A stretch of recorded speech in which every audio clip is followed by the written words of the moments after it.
2019.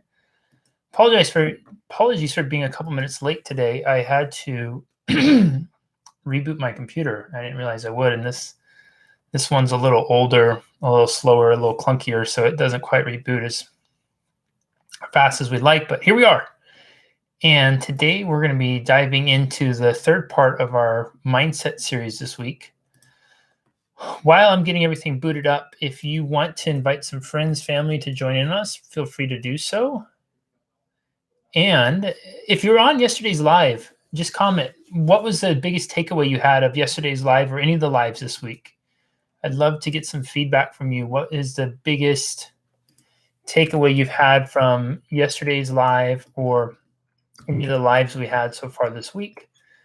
I have just a couple quick shares to do on here, and then we're gonna dive into today on the things that mindset masters are doing.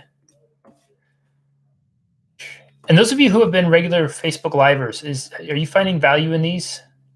Are these helpful for you? I just have two more quick ones to do, and then we'll be ready to go. Be sure to take notes, and then also, if you have questions, type your questions as we go, because I have to jump off right at 12:30 today for a client call. So I have to keep tight on time, and I know I've already cut in a few minutes. Okay, let's jump in. Linda, Carrie, Casey, Kathy, hey, good to see you all on here. Jamie, what's up, Jamie? Marie from Scotland, hey, Marie. Whether you think you can, you can't, you're right. I need that message. I encourage you to put that as your wallpaper, Carrie. It's a good place for it. Wallpaper, screensaver, all those things. Okay, let's jump into today. So what we're going to talk about today is the 3 things mindset masters do every day. Mindset mastery and just mindset development. I want you to consider looking at your mindset as a muscle. And just like with any muscle in your body, you use it or you lose it. You can condition it and work on it every day and it grows strong, or you can do nothing with it and it gets flabby and it really doesn't do a damn bit of good. You can condition it so that it can endure and it can go on. It can carry you for miles. It can carry you for marathons. Or you can do absolutely nothing with it, leave it to chance, and then after a few blocks, you're out of breath or maybe just breathless because you haven't developed those muscles. Your mindset is no different than any other muscle in your body. It's got to be worked. It's got to be used. And the more you work it, the more you use it, the more you take care of it, the stronger it will become. And that's really what I think today is going to be about more than anything. Is now it's time to, we've gotten some good framework around mindset. We're understanding how imperative it is and how it sabotages us from so much of the good stuff in life. So now what we want to dive into is some of the routines that we can build around it, some of the success systems that we can utilize and implement for mindset. Because there are things that people do every day. I've seen, I've been very fortunate to work with thousands of people now from all over the world in more than 30 different countries. And the ones that I see successful time and time again, they're doing specific things.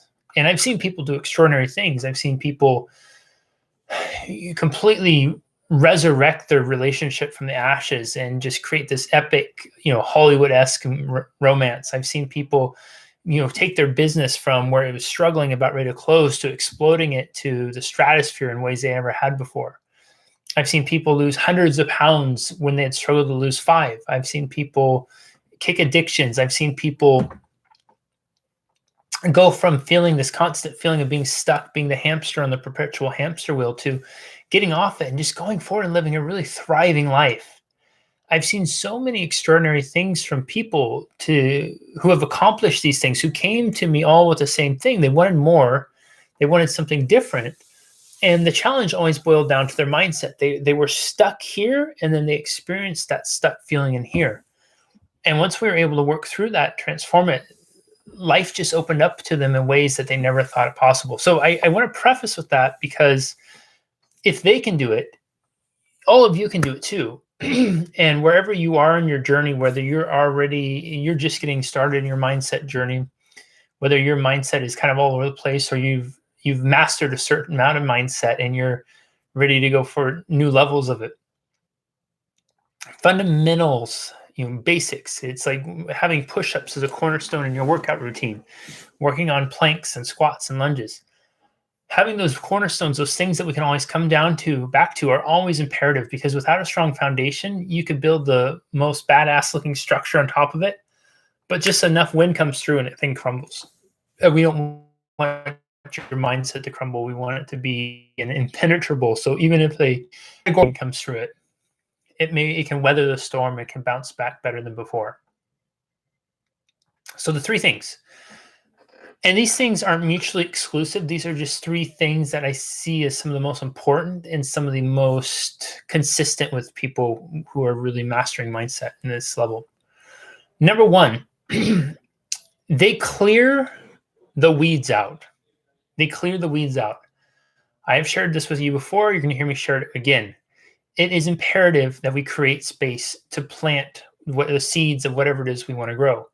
If we're going out to the garden of our mind and it is overly populated with weeds, and we're trying to plant, trees and flowers and all these great things on top of the weeds, there's no space for them to grow. You have to get rid of the weeds. And remember, you can't just go ship, and then chop the top of the weed off. You got to get to the root. That's why I always say the first step with transformation and change whenever I work with people through the zero limit system is we always have to get in and get to the root of the weed, so that way we can create space to make change. And the people who are mindset masters, they are meticulous gardeners. They are willing to get to the roots to get the weeds out. And then they're really focused. They're really committed at planting in exactly what it is they want. They water that. They provide it with adequate nutrition and love and light. And then whenever they see another weed arising or the hint of a weed, they attack it right away. They don't let it fester, because that's what happens when a weed starts to fester and we go, oh, that looks like it could be a weed, or maybe that's a weed, or maybe I should do something about that weed. And we don't. Pretty soon the weed gets time to take root. And then once the weed starts to take root, the rest of the garden's in danger, because the weed could easily eventually overtake the garden. So you want to get in there and you want to clear the weeds. Mindset masters are always clearing the weeds, and they're meticulous gardeners. Second thing, mindset masters develop routines around excellence, or routines of excellence. What does that mean? A routine of excellence is going to be a routine that's going to set you up to achieve and experience life on the way you want. If you want to experience a happier life, then a mindset master is going to set up a routine around happiness.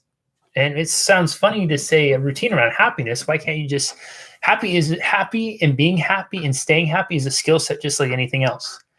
If you are going to rely on chance or the world or other people to make you happy, you are going to sorely miss out on so much happiness and so much joy and so much potential great stuff in life because of it. Just as an example, I just posted, how many of you follow my Instagram? Does anybody on here follow my Instagram? You can just type in Instagram or Insta or something like that if you do. And if you don't, you should, because I try to put unique content on every platform. So you get benefit from following my personal Facebook page, from my business Facebook page, from the YouTube channels, from Twitter, from Instagram. So I really encourage you, if you're not, engage in all the platforms, because I try to make some content on there unique to all of them. And on Instagram today, I just put this post up because it's fun, because one of my main things is I want to exist in this happy life. I want to have happiness. I want to focus on happiness. I want to have a mastery of happiness. And so I put this post up, and it said something to the effect of, your favorite Disney movie is PG-13, and you're allowed one F-bomb to put in wherever you want. Where does it go? And I told people, okay, fill it in, have fun with this. And it's awesome, because I want people just to laugh, have something fun, have something to think about. But that's me, So I have these different things, because that's a really important thing for me. So a routine of excellence, if it's say my routine was to be happy every day, if one of my mindsets, I was working on a mindset of happiness, I might start my day with my alarm clock being something that would be inducive of happiness. For a long time, my alarm clock when I would wake up in the morning would be Team America World Police, the America, where it was America, fuck yeah. And if you haven't heard it, it's pretty funny. It's by the creators of South Park. But the reason I would do that is because as soon as I heard that ridiculous song, it would make me laugh. It would make me feel happy. It would make me giggle. Like, oh, how funny is it that I'm waking up to this song? Especially in this day and age, it's even funnier now. And then I would do something. So if my routine is around happiness, I might have a, because usually I get up and then you go to the bathroom and in the bathroom. And so I might have a post-it note on my mirror that says, what do you have to smile about today? What's something you can be happy about? Something to prompt me. See, when you're developing routines around mindsets, routines of excellence, you don't want to leave it to chance because it's a muscle, remember? And if you don't work it, you forget about it. And we're all going to we wake up and we got our minds going. We think about things we got to do, the day we have to have. And so as you're learning new skill sets, it's imperative that you set up reminders and you build out this system of excellence for yourself. So I would keep doing that throughout my day to constantly reinforce this and have all my routines built around happiness, especially in the places that I may struggle with it. So going to work, being around other people, if I'm commuting in traffic, something like that. Same thing. I see quite a few of you saying Instagram. That's awesome. And so that's what I mean when I say routine of excellence is you want to have a routine that supports the mindset you're trying to create. If you go out and just plant, so even if you prune the weeds, you get rid of them all and you plant some seeds, if you don't develop a routine around watering and caring for those seeds, you're leaving a lot of things to chance. Now, you may have some favorable weather coming in. You may have some favorable life conditions, and your plants bloom. But that's leaving it to chance. The only way you can be certain of their blooming and them thriving is if you form a routine about it being out there and caring for them every day, nurturing them, loving them, looking after them. It's through that routine that your plants will thrive and your garden will grow. Your mindset is very much the same. So you want to be intentional about what it is. Don't just decide, okay, this is my mindset. My mindset is going to be success and fulfillment oriented. Woohoo, yaha. You have to then put the work in afterwards. So develop a routine around it.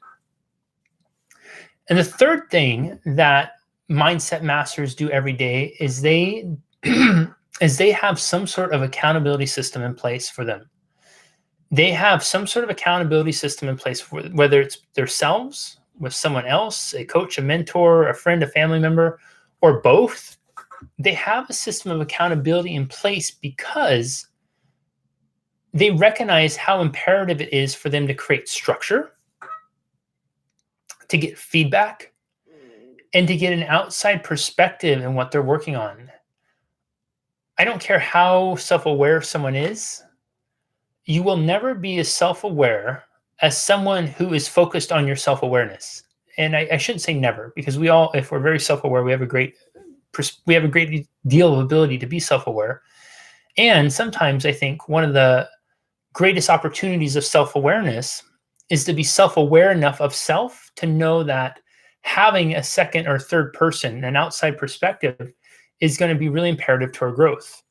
If we don't have that, if we don't have the accountability, it's so easy for us to fall off track. I was talking with some folks the other day and asking them, how many of you have already started to break your routines? And of the 15 people that were there, I would say at least half of them have already started to break off their New Year's resolutions. Half. I was talking to one of my best friends the other day, and he was showing me all of his 2019 goals. And about 5 days after that, I asked him, how's he doing with his goals? And he was already in the process of breaking them. And he's saying, oh, well, I can start on this one next week. If it's not going to be a goal, don't set the goal, right? Don't make the goal. So you have to have that sort of accountability system with it, because otherwise we're so quick to kind of roll over on the standards we set for ourselves. We want to have someone else to support us, someone else that we can engage with, someone else who can see it when we're starting to make excuses, someone else who can recognize when we're running against the wall and help us troubleshoot it, and someone that we have to check in with, someone that we can't give up on, someone that we can't give them the excuse, well, it just didn't work out. Because when you do that, it allows you to really raise yourself up to a level you haven't been before. And succeeding and success and accomplishing things, it's just like, again, it's a muscle too. If you don't use it, you lose it. And if you lose it, you just kind of keep settling for things as they are. But if your standard starts to become getting shit done, you'll find that you'll start to get more and more and more stuff done. And not only that, but where it once was so hard to get 2 or 3 things done in a day, it suddenly becomes routine to get 5 or 6 things done a day. It suddenly becomes your new standard to get 8, 9, or 10 things done. And the idea of getting 2 or 3 things done seems like it's just a complete waste of time and waste of day because you know you're capable of so much more. You get to that place when you start to raise your standards, when you have some sort of accountability in place. So does this all make sense? Questions about any of that? And then I'm going to recap this really quick, and then we'll circle back around for questions. So if you have questions or comments, please start typing them. I do have to jump off here in a few minutes for a client call. Cool. Quick recap. Three things that mindset masters do every day. Number one, they clear the weeds. They get in there, they prune the weeds, and not only do they clear the weeds out, but then once they start to plant whatever it is they're working on, they are meticulous gardeners. They are out there watering it, nurturing it, and working with it every day. They're not leaving those things to chance. They're being intentional about what it is they want to grow. Number two, they develop routines of excellence, a routine of excellence. So whatever their mindset is they're wanting to work on, whatever kind of mindset they're trying to cultivate, they create a routine of excellence around that. I was talking with a client in an email earlier, and this client was telling me about how they're developing one of their routines of excellence they're developing now is when they get home at the end of the day, they have a notebook that they're writing in, they have a book that they're reading, they have videos that they're watching online, they make it a point to join in on some live trainings, and how that's helping them in cultivating their mindset and their growth. So it's developing those routines of excellence, setting yourself up to succeed, because if you don't, and you're not intentional in what you want, and you're not intentional in your focus, remember what we said, your energy will always flow where your attention goes. What you focus on is what you'll experience. So life's not happening by chance. We're creating it depending on where we're putting our energy and our attention to, which means it's imperative that you put it towards what it is you really want, and they set up a routine around that. And last but not least, they have some sort of accountability system internally, but externally too. They have people around them, coaches, mentors, friends, family, whoever it is, that's going to hold them to a higher standard. And it's going to have an expectation set that you're going to get this shit done. And if you don't, they're going to work with them to troubleshoot it and work it out so that they can be able to go on and thrive in their new mindset. Cool. Is that helpful? It's a constant vigilance and not to expect to master me. Yeah, 100%. It is a constant ongoing thing. And it's not something, if you wake up and think, okay, I'm going to master my mindset in 24 hours, you are sorely mistaken. It's working for me. I love that. Glad I came across you again. Haven't seen you for a while. Definitely going to be back for your talks. Oh, awesome, Marie. Hey, Marie, did you know that you can sign up for an email reminder that I send out every week with the weekly schedule? And if you use that link I just posted in there, you can get on that reminder list, Marie, and then I will send out the schedule for the lives, usually every Friday or Saturday. And then also be sure to, I don't remember what it is, but it's, you have to make sure you're liking the page. Then you have to make sure you're subscribing to the page, and then click see page first, and then click subscribe to Facebook Lives, and then you get a notification from Facebook. It couldn't be easier, right? But if you use that that link I just sent to you, I just posted, Marie, you can register and get the email reminder with it too. New career and mindset's very exciting. That's awesome, Peter. Thanks for joining us from South Africa. Too many pulls on my time this week. It gives me excuse to avoid my routine. Well, we got to work on that. Yes, awesome, Christine. Good to see you on here. Clancy, awesome. Yes, thanks for joining on, Clancy. Energy flows where intention is powerful. It is. It really does. What we focus on is what we'll experience. This is, if I tell you, think of a cow, you're going to have an image pop up in your mind of cow. If I tell you to think of your favorite childhood stuffed animal, you instantly have an image that pops up in your mind of that. If I tell you to think of the scariest movie you ever saw, an image pops up like that, right? And so what's not only happening, not only are those images popping up, but you're feeling some sort of emotion with it. Even though I'm cueing you, even though you know I'm cueing you, even though you know I'm prompting you, your mind is going that way. And then you have an image that pops up and then there's an emotional response, right? Here's where we get sorely mistaken and we think our emotions just happen by chance. They don't. We're creating them because of what we're focusing on. See, your emotional experience and quality of life always boils down to the quality of your focus. If you're going to focus on low quality, if your focus is low quality and it's focused on, the world's going to hell, Trump is Satan in the apocalypse, whatever kinds of things are out there, guess what kind of quality of life you're going to experience? It's going to be right in par with that. But if you want to experience a higher quality of life where it's happiness, joy, love, abundance, fulfillment, those types of things, it starts with conditioning and developing your mindset to go there. So I really encourage you all to dive in with that. And then last but not least, there is still one spot for a strategy session tomorrow.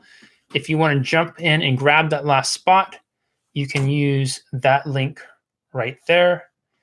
And I would love to talk with you about how coaching can help you make your 2019 absolutely awesome, amazingly epic, starting right now and going forward. But otherwise, I have to jump off. I have a client call right now. So thank you so much for being here. We'll be back here tomorrow at 12:30 p.m. Pacific time. So the time we're ending right now will be our start time. If you're free, I'd love for you to join in. Make sure you sign up for the reminders. If you found value in this, be sure to share it with a friend, tag a friend in it. Leave a review, something. The more you engage with this, the more Facebook sees it as being of value and it'll send it out to more people.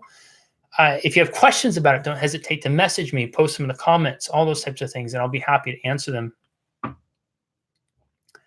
And that is it. That's all for me. I got to jump off. So wherever you are, morning, noon, or night, remember, Carpe Diem, seize the day, seize this moment, because this is the only moment that you are promised. So make the absolute most of it. Sending lots of love to you. Thanks for being here. Bye-bye.